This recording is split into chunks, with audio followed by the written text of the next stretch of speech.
প্রতারণার অভিযোগে কাছাড়ের কাটিগড়া পুলিশের হাতে আটক হলো এক শিক্ষক। চাকুরি পাইয়ে দেওয়ার নামে আর্থিক প্রতারণার অভিযোগে কাছাড় জেলার কাটিগড়া শিক্ষাখণ্ডের অন্তর্গত 227 নং কালীনগর সূর্যমণি এলপি স্কুলের শিক্ষক শাহিন উদ্দিনকে আটক করেছে পুলিশ। কাটিগড়ার জগদীশপুর তৃতীয় খণ্ডের বাসিন্দা রমজান আলীর অভিযোগ, কয়েক মাস পূর্বে সরকারি চাকরি পাইয়ে দেওয়ার প্রলোভন দেখিয়ে প্রায় 1.5 লক্ষ টাকা হাতিয়ে নিয়েছে শিক্ষক শাহিন উদ্দিন।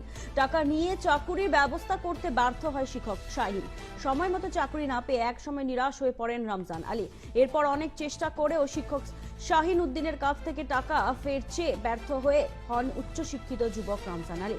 অবশেষে বাধ্য হয়ে রমজান আলী কাটিগড়া থানায় একটি লিখিত অভিযোগ দায়ের করেন এবং তার অভিযোগের ভিত্তিতে শিয়ালটেকের একটি ভাড়া বাড়ি থেকে শিক্ষক শাহিন উদ্দিনকে আটক করে থানায় নিয়ে যায় কাটিগড়া পুলিশ।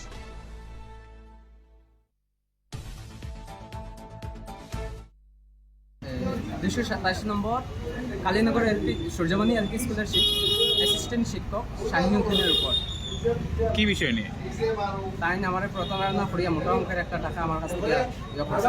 এখন টাকার কথা খুঁজলে লোনকে দাম কি করেন ভাই আমার ইয়ে করেন, কিন্তু তাই আমার কাছ থেকে প্রতারণা করিয়া টাকাটা ঘুরে দিন। কত টাকা নিশ্চয়ই 1.5 লক্ষের উপরে টাকা। কোন কি পুলিশে কি করছে? গতকালকে কালীনগর একটা এলাকা থেকে তাদের ইয়ে করিয়া গ্রেফতার করিয়া নিয়ে